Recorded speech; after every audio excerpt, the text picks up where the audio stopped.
ભરૂચ શહેર જિલ્લામાં મકર સંક્રાંતિના દિવસે પતંગના ઘાતક દોરાના કારણે પક્ષીઓના જીવ જોખમમાં મુકાય છે, ત્યારે જિલ્લામાં કરુણા અભિયાન અંતર્ગત ઘાયલ થયેલા પક્ષીઓને સારવાર કરી તેનો જીવ બચાવી શકાય તે માટે 10 કંટ્રોલ રૂમ, 19 કલેક્શન સેન્ટર તેમજ ઘાયલ થયેલા પક્ષીઓ માટે બાળ સારવાર કેન્દ્ર 10 જેટલી સ્વૈચ્છિક સંસ્થાઓના સહયોગથી વન વિભાગ દ્વારા કાર્યરત કરાયા હતા। છેલ્લા 15 વર્ષથી જીવદયા ક્ષેત્રે કાર્યરત સાર્થક ફાઉન્ડેશન દ્વારા ભરૂચના ચકલા વિસ્તારમાં અબોલ પશુ પક્ષીઓ માટે ઉત્તરાયણ નિમિત્તે સારવાર કેન્દ્ર કાર્યરત કરાયું હતું, જેમાં સારવાર માટે કાર્યકરો દવા સાથે હાજર જોવા મળતા હતા। સાર્થક ફાઉન્ડેશનના હિતલ શાહે સુરક્ષિત રીતે ઉત્તરાયણ પર્વની ઉજવણી માટે અપીલ કરી હતી। સાર્થક ફાઉન્ડેશન ચેરિટેબલ ટ્રસ્ટ ભરૂચ ખાતે છેલ્લા 15 વર્ષથી જીવદયા ક્ષેત્રે કામ કરી રહ્યું છે।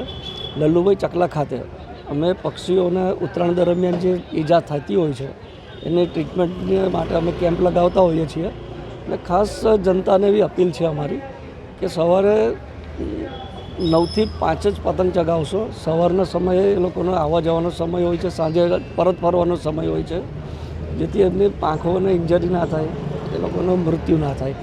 બીજું ખાસ કે ચાઇનીઝ દોરા તથા ધારદાર દોરાનો પણ ઉપયોગ ના કરશો, બલૂનનો ઉપયોગ ના કરશો, ફટાકડાનો ઉપયોગ ના કરશો। આ બધું પક્ષીઓને ખૂબ જ હાનિકારક થતું હોય છે।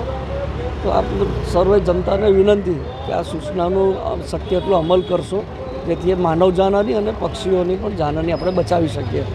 અને સંસ્થાનો નંબર છે 94 298 62 900।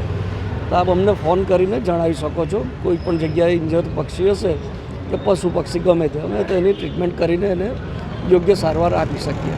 નમસ્કાર।